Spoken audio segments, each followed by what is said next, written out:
Hello students, welcome to GRD classes. तो आज के इस लेक्चर में हमारा टॉपिक रहेगा रे ऑप्टिक्स का, दैट इज़ प्रिज्म। प्रिज्म से रिलेटेड हमारा जो टॉपिक है ये बहुत ही इंपॉर्टेंट टॉपिक है और एग्जामिनेशन पॉइंट ऑफ व्यू से ये टॉपिक की वेटेज 3 मार्क्स है। तो स्टार्ट करते हैं। प्रिज्म क्या होता है? ये बेसिकली एक इक्विलेटरल ट्रायंगुलर प्रिज्म है जो हमारे कोर्स में है और ये 3D व्यू में देखेगा तो इस तरीके से नज़र आएगा, बट इन रियलिटी जब हम 2D प्लेन में हम इसे बनाते हैं तो ये A है, ये A डैश है, ये B है, ये B C है, ये C डैश है और इस तरीके से ये हमारा B डैश बन जाएगा। This is called 3D equilateral triangular prism. अब हमारे कोर्स में ये इक्विलेटरल ट्रायंगुलर प्रिज्म है, तो ध्यान दो, अगर इसको मैं 2D व्यू में बनाऊंगा तो ये इस तरीके से बनेगा ABC, जिसमें BC वाले पार्ट को बोला जाता है बेस ऑफ प्रिज्म और AB और AC जो है, AB एंड AC जो है वो रिफ्रैक्टिंग सरफेसेस हैं। ओके, कैसी सरफेस है? रिफ्रैक्टिंग सरफेस है। अब A जो बोला गया है उसे एंगल ऑफ प्रिज्म बोला जाता है, angle of prism.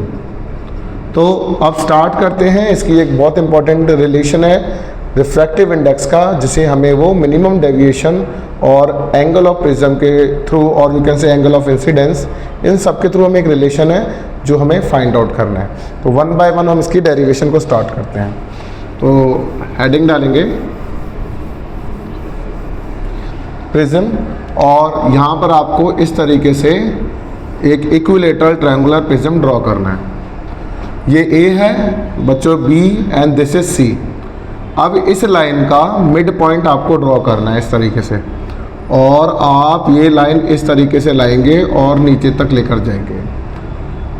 This is your angle of incidence, क्योंकि लाइट इस तरीके से आ रही है। अब लाइट सीधी नहीं जा रही, वो कैसे जा रही है? बेंड हो रही है टुवर्ड्स द नॉर्मल।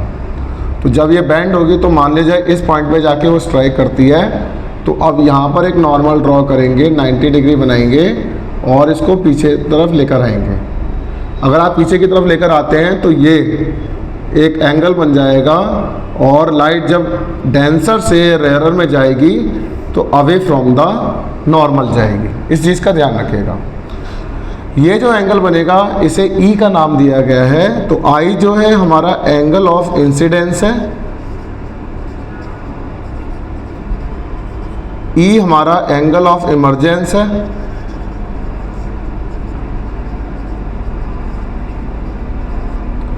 अब ये लाइन हम पीछे की तरफ करेंगे और ये जो एंगल बनता है दिस इज कॉल्ड डेविएशन।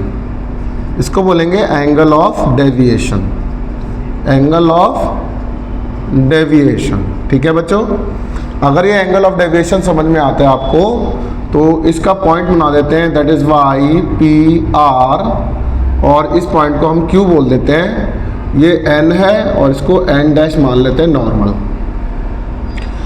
ये वाला जो एंगल बनेगा बच्चों, और ये दो अलग अलग एंगल हैं, बट ये टोटल इस I को इस तरीके से डिवाइड कर रहा है। तो इसका बोलेंगे R1, तो ये बन जाएगा I माइनस ऑफ R1। अगर ये E है तो ये वाला एंगल R2 बनेगा और ये वाला angle E minus of R2 बनेगा। आई होप कि आपको यहाँ तक की फिगर क्लियर होती है। तो यहाँ पर मैं मेंशन कर देता हूँ कि कौन कौन से एंगल क्या क्या बता रहे हैं। एंगल ऑफ YPR जो है, YPR ये एंगल ऑफ डेविएशन है। PQR एंगल जो है, एंगल ऑफ PQR वो आपका बता रहा है I माइनस ऑफ R1, और एंगल PRQ जो है वो E माइनस ऑफ R2 है। ठीक है, अब इस पॉइंट को हम O मेंशन कर देते हैं।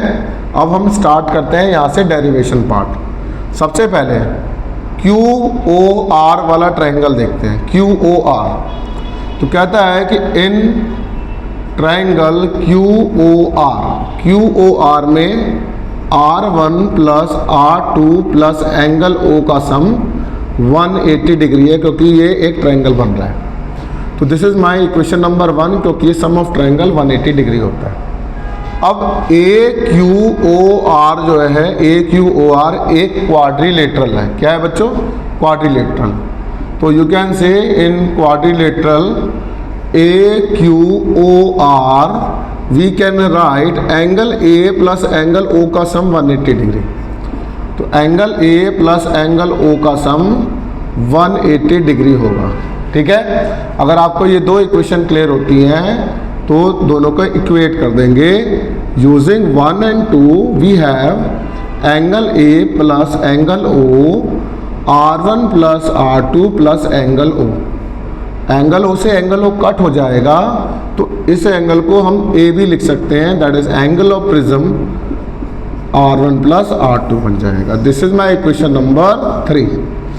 अगर यहाँ तक आपको क्लियर होता है, एंगल ऑफ प्रिज्म निकालने आ गया, A की वैल्यू आ जाएगी। अब आप सब बच्चों को पता होना चाहिए कि जो सम ऑफ एक्सटीरियर होता है वो टू इंटीरियर अपोजिट एंगल के सम के बराबर होता है। तो नाउ एंगल YPR जो है वो एक एक्सटीरियर एंगल है और ये सम है एंगल PQR और PRQ का। PQR plus angle of PRQ। बच्चों ये डेविएशन बता रहे हैं और ये किसके बराबर है? I minus of R1 E minus of R2। I plus E इकट्ठे लिख देंगे एक साथ, माइनस का साइन कॉमन ले लिया, R1 प्लस R2 लिख दिया। एंड आज से बच्चों को नजर आ रहा है कि R1 प्लस R2 जो है वो एंगल ऑफ प्रिज्म है। तो यूजिंग इक्वेशन थर्ड इक्वेशन के अकॉर्डिंग हमने डेविएशन लिख लिया I plus E minus of A। This is called angle of deviation which is over equation number 4। I hope कि आपको यहाँ तक कोई दिक्कत नहीं है। ठीक है, अगर आपको यहाँ तक क्लियर होता है तो मैं इसको रफ कर देता हूँ। अब यहाँ पर मुझे क्या निकालना है, ज़रा ध्यान देंगे। अब A भी आ चुका है, ये भी आ चुका है डेविएशन। तो कहता है यहाँ पर condition for minimum deviation, condition for minimum deviation. ये जो एंगल ऑफ डेविएशन है सबसे कम हो, मिनिमम हो, ये कब होगा ध्यान देते हैं। तो कंडीशन फॉर मिनिमम डेविएशन क्या होगी?